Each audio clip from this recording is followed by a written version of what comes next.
Monday Night Raw was in Des Moines, Iowa tonight. And this is the home state of Seth Rollins. And Triple H comes up first, and then Rollins comes on. I'm thinking to myself, are they going to build something up with Triple H and Rollins? We already saw them have a match at WrestleMania a couple years ago. But it's Triple H praising Seth Rollins. Seth's cutting a decent promo. He's very over here, the most over he's ever been, and he should be. He's the Universal Champ, and he's one of the few good things that's being booked right now, one of the better wrestlers that they're booking. Because, man, there's some really bad shit they're doing right now. Anyway, he talks about how surreal this is, how he feels that he finally became the Universal Champion after he beat Brock Lesnar. And then we get to his next challenge. And what they're going to do is, it's funny, they had Michael Cole announce what his next challenge is going to be. They're going to do 2 triple threat matches and then a final match, and then Triple H has to announce it again. There's 2 triple threat matches, and then the winners of both the triple threat matches meet in the main event, and the winner faces Rollins at Money in the Bank.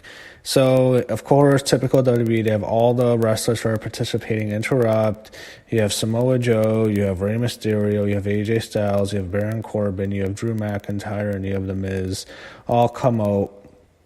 And they all demand they want the title shot. They all, are calling out Rollins. Goes on for a while. They've done this so many times. It is what it is. Eventually they leave, and Seth says he's ready, and he will burn it down. Seth's very over here. Eventually they leave the ring, and you have the first match. Now I'm looking forward to this. On paper, this should be a great match. Rey Mysterio, AJ Styles, Samoa Joe in a qualifying match. They have a very good match. I enjoyed it a lot. I wish they could have got even more time, but they got a good amount of time. They got 2 commercial breaks. It was a fun match to watch. Even though it's a TV match, it is. They cut out the commercials. It was still really good. I enjoyed it. Crowd was into it. AJ's really good here. I didn't like how Joe got pinned, but it is what it is. They're just not going to push Joe because of his injury history, I believe. I think they've given up on him being a top guy, but he's just going to be a mid-card guy. Same thing with Ray. I think once you get past the age of 40, like Ray is, they won't push you, even though Ray can still be a star. I had a really good spot how it ended. There was actually a cool spot with Joe. He gave them both like a double back body drop from the top rope. The ending spot was good.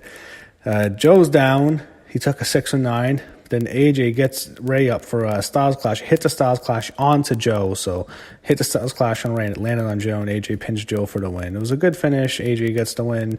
He pins Joe again, and he's going to get a shot. They show John Cena hosting the Ellen show this past week. They go to commercial, and we come back. You have Naomi in the ring, and her opponents are Peyton Royce and Billie Kay. And it's going to be Billie Kay, even though the announcer announced Peyton Billie Kay. It's a horrible promo. It's like they're not, like it's one of those things. They're a comedy act, and they've destroyed the women's tag titles. It's not like Sasha and Bayley were great champions. It's just the Iconics have already devalued the titles. They're a joke act. They're horrible in the ring. Both of them suck. They have no talent. All they're going to do is just be a comedy act. They've already devalued those titles. Those titles mean nothing. What was the point of taking them off them? You'd still have Sasha Banks on TV right now if you don't do that. It's a stupid fucking move. And this match is a joke. It's like they've beaten the Iconics in every match, except they beat a couple jobbers on SmackDown 2 weeks ago. Naomi pins Billie Kay cleanly. Why? Naomi's not getting pushed. It's just a sunset flip. It was a quick 2-minute match, and Billie Kay gets pinned. They show a Bray Wyatt vignette, and before the commercial, I want to go back to that women's match. I don't know. I don't know who Naomi's partners are going to be. Maybe they're just going to give her a partner. Maybe it's Natalia or something. It gives the Iconics someone to feud with, but they've killed them. And they're already horrible, so I don't care, but they suck already. But at the same time, if you're going to push them, at least try. So you get the second triple threat match. You have 3 guys who I'm not a fan of who will bore me to death. Miz, who sucks as a babyface. By the way, so I guess Miz is not going to get any revenge on Shane McMahon. Shane McMahon had to win that feud. So no Miz and Shane rematch. Miz isn't getting his revenge. Baron Corbin and Drew McIntyre. Oh my God, I almost fell asleep saying McIntyre's name.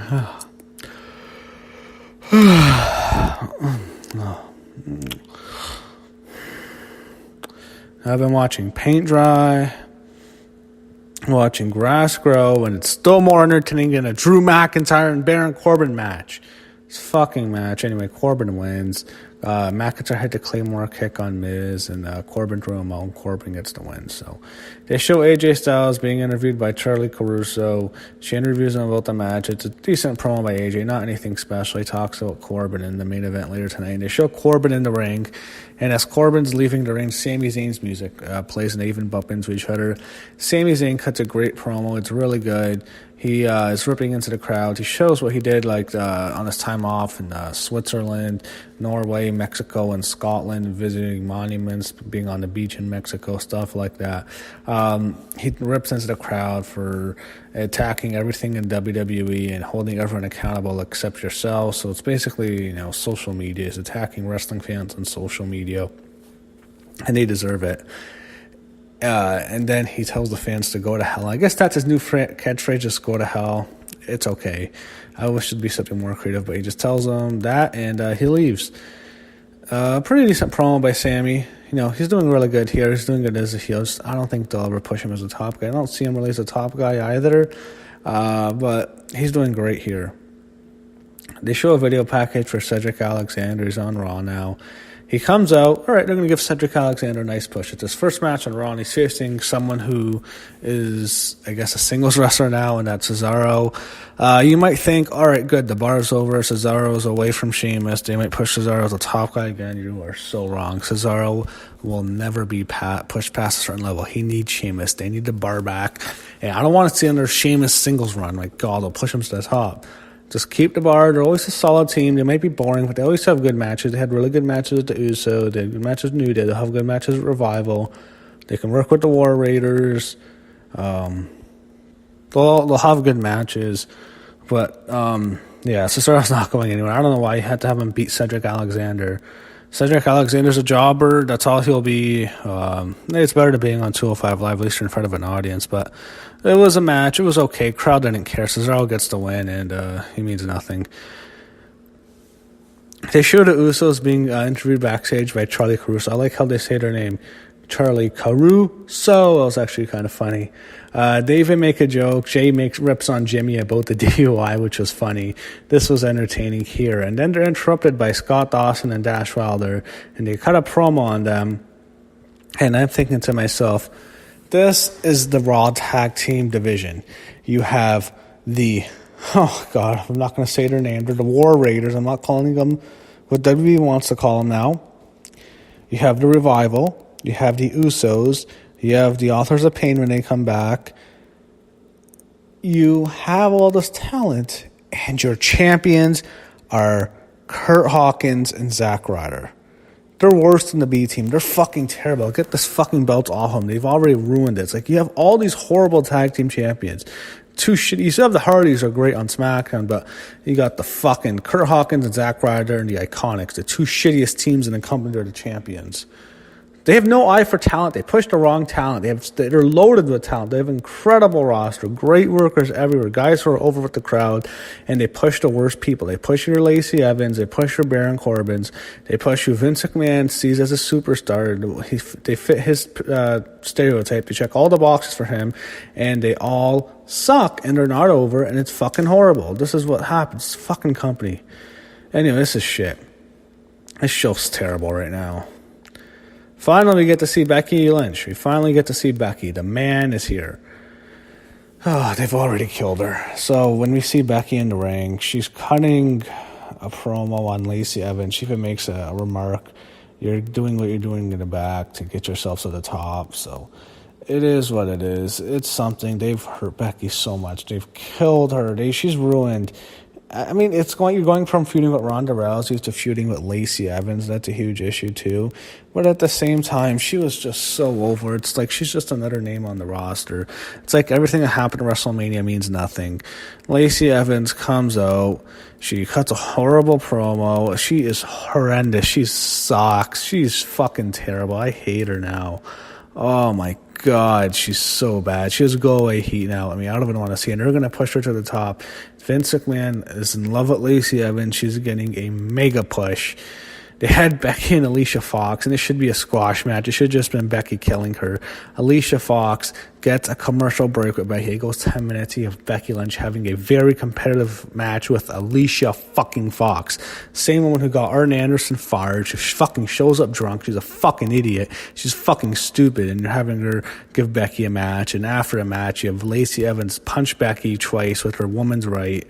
This is horrible. You've killed Becky Lynch, WWE. It didn't surprise me. At least we can say Becky, she didn't get robbed. She got her big WrestleMania moment. She won the main event of WrestleMania. She beat Ronda Rousey. She won the Royal Rumble earlier in the year. She did stuff. She was successful. It's just, she's done. They're going to kill her.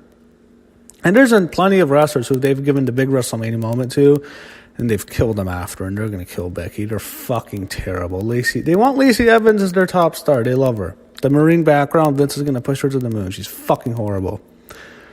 If I see the way Lacey Evans is pushed, if I'm Sasha Banks, I'm not fucking coming back to work. That's fucking bullshit.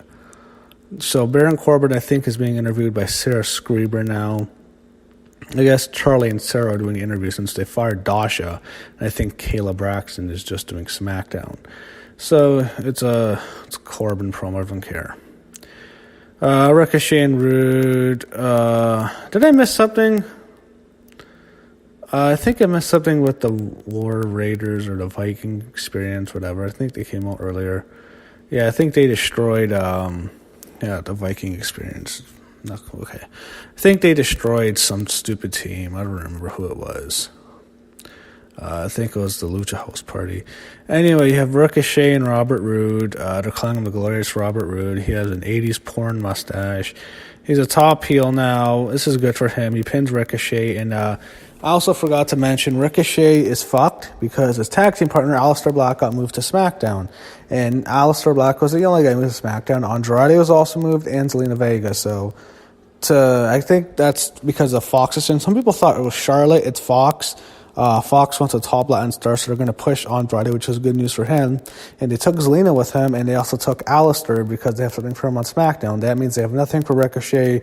Ricochet is never going to get an opportunity on Raw. He's going to be dead.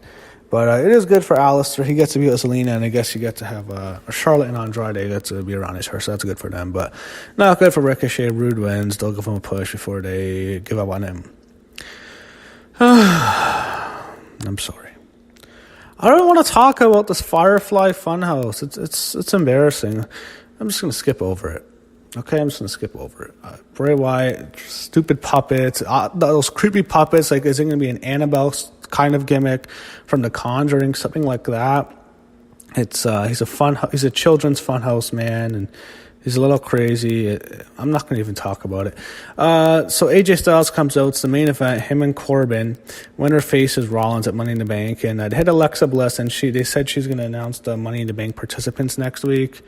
That'll be interesting to see who she announces will be in the match. She wasn't on the show this week, but I wonder if she's going to say her good friend, her BFF, is coming back next week. You know who that is. Main event, number one contenders, AJ Styles, Baron Corbin. I was pleasantly surprised to see AJ Styles pin Baron Corbin. I thought they're going to Corbin and Rollins next, but I don't agree with Styles winning. I agree with him beating Corbin, but I don't agree with him getting the title shot because I was really hoping Seth Rollins and AJ Styles could be a match they set up for next year's WrestleMania or even SummerSlam. I mean, WrestleMania is too far, but SummerSlam, that'd be a great match. Those two would tear it up. I'm really disappointed. We're just going to get it on Money in the Bank, and that's it. Maybe they'll do it with a speedy finish, but I doubt they're going to save this match for a bigger show, and that's pretty disappointing. I was really looking forward to seeing Rollins and Styles have a major show to tear it up for the title, but it'll be at Money in the Bank. AJ pinned Corbin cleanly, so after the match, AJ Styles stands tall. Seth Rollins comes out, he confronts him, and they have a handshake to stare down, but it's going to be a respectful match, a babyface match. They shake hands, and it ends with a stare down, basically. And that's how we end the show, and our match, our WWE Universal Championship match for Money in the Bank is official. The Beast Slayer, Seth Rollins, defends his title against AJ Styles.